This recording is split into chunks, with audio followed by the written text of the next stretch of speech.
Beetlejuice, Beetlejuice, Beetlejuice. I need you to help me save my daughter. How do I know that you're gonna keep your word? I swear on my dead mother's soul. Days. Bob, you and the boys stand guard. Nobody gets through.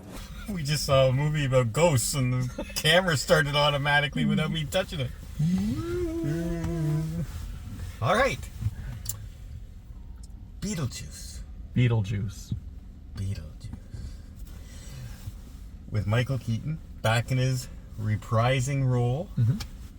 This was a kind of a mixed bag comedy when it first came out, the first one.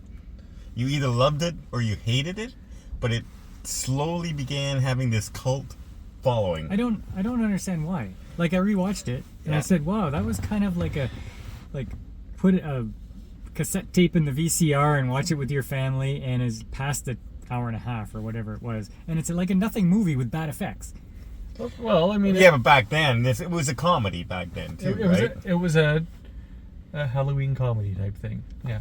And ever since then, the character of Beetlejuice comes up at Halloween.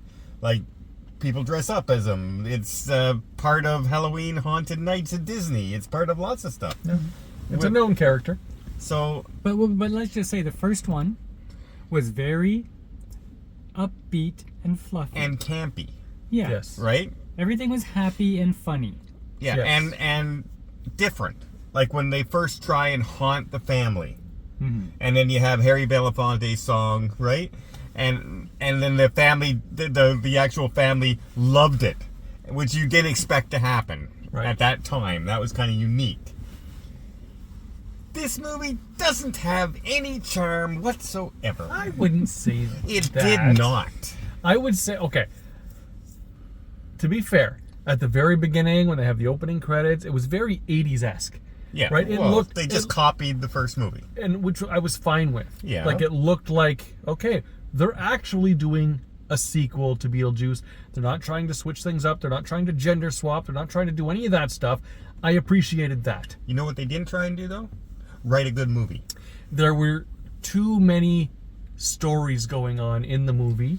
No. No, there were That's not the there were problem. bad stories going on in the movie. There were too many stories going on. Remember the first one I said was light and fluffy and happy and funny? This had gloomy and long scenes that were quiet and upset. And didn't go anywhere. Everybody was sad all the time. The mother's not talking to the daughter's not talking to her daughter, and the father is walking around with no head. Well, what the heck is going like? And even Beetlejuice has an ex-wife in this one, who ended up having no part of this movie. Except that she got eaten.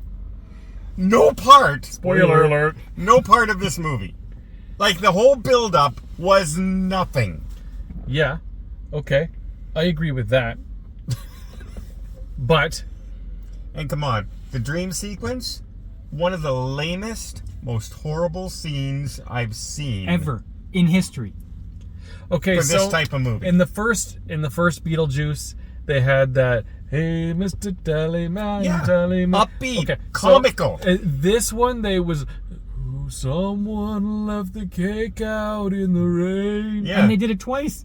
Twice. Yeah. So okay, I could see how they were lacking the upbeatness Yeah. and comedy. And the goodness.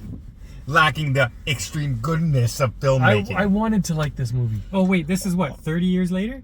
Yeah. Yeah. They had the same effects. Yeah. The same. But I think that was done on purpose. It That is was- Tim Burton. That was done on purpose. This Okay. is Tim Burton's style. Is that good? No. Well, in this case, it wasn't.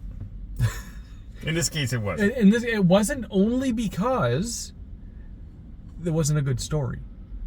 If it was a good story and they used the same type of effects as the first Beetlejuice, Still bad. Still it bad. could have worked. It These coulda were worked. very bad effects. They were, but it was bringing the exact same sandworm that they did in the first one, Yeah. and I appreciate that. But and the shrunken head the whole things and the whole story, like, you can get away with that kind of animation in a dream sequence world of death and the afterlife, but the story itself, the acting just was horrible. His flashback to tell his backstory with his ex-wife was in Italian. Yes. Italian black and white movie for 10 For minutes. some reason. You know what though? The racist part was funny. Right? And you said there was no agenda. It was, That unexpected. that was ridiculous. Hey, if I was going to say, hey, what racist thing can you think of if I'm going to create a soul train? Well, that's exactly it. And that's exactly what they did. That's think in your head what it possibly could be. That's exactly what they did. Exactly what they did. So I wanted to defend this movie because these people had a career, and they're putting it all on the line to do a sequel, and I want to defend it, but I can't. Oh. This was a trash fire. And it's written by Tim Burton, the original guy. Like the original person did. Now, I like Jenna Ortega. I really like Michael Keaton, obviously. Mm-hmm. Catherine O'Hara. Catherine O'Hara. I like these people. And they did have some funny lines in it The occasionally. odd one, yeah. But the overall horrible. What? Yeah. That was actually a funny line. Yeah. But by the end, it's like, oh my god! I about halfway into this movie, I'm going, can I go home now? Hey, Mark, what if I punch your kid in the face and he cries? Does that mean I can get it? Because Mark brought his kids to this. Yeah. His kids were bored out of their skull watching this movie. No, the youngest watched it. The oldest, Your oldest had his head on my shoulder going, oh, the whole movie. And so I thought, maybe if I slap him really hard, he'll cry and we can get out of here. And Michael Keaton. Okay, Michael Keaton he's Beetlejuice. Yeah. He had the lamest, unfunny part in this entire movie. Nothing about what he did was funny at all. It didn't translate the way it should have. Like his stuff didn't translate. Even the when he's controlling everyone, making them dance and sing, like they did in the first one around the table, it didn't translate the same way. Hey, you know what? Let's take the most boring, uneventful song and make it a montage musical thing happening. Yeah. For our climax of our film. Yeah, and not a verse. The The entire whole song. song. Yeah, it didn't work like they wanted it to work.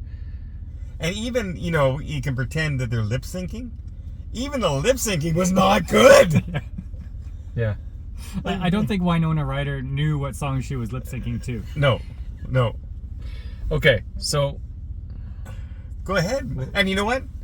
Mark's wife gives every movie an 8+. Every single movie we've seen that we've hated. And she said it was a 2. And she dropped it to 1. And she dropped it to 1 once the dream sequence hit. So, yeah, she did do that. so okay. What do you give it? I'm gonna channel you Okay. and give this a 3. There you go. Ooh. What do you give it? I'm in the 2 range. What? Just like, Oh, you have to outdo me, don't I'm you? gonna give it a 5. oh God, no. I'm giving it a 5 because listen, Somebody made it. there were some funny things in it. There was some decent. You're struggling to come up with the words because the decent wasn't there. I wanted to like this movie. Yes, you're thinking of the original while you're giving it a 5, but it's really a 2 or a 3. Yes. I give you a strong do not watch, pass at all costs. Do not pass, go directly to another show. I was listening to the radio today, and they said reviews out there are kind of like middling. mixed bag, yeah. Like a mixed bag, yeah. They said it seems like everything's mediocre. This was not a mediocre movie. No, This was a fail. this was really, really bad. I'm afraid. And like I said, like the actors, I should be, and the campiness of my era of film, I should be right into this. And no. Sad attempt at a writing and acting and directing and whole story. Just failed on every single level. Well, But apart from that, hope you enjoyed that review. I had popcorn for the first time in about 9 months, so that was pretty good. I give the popcorn a 4.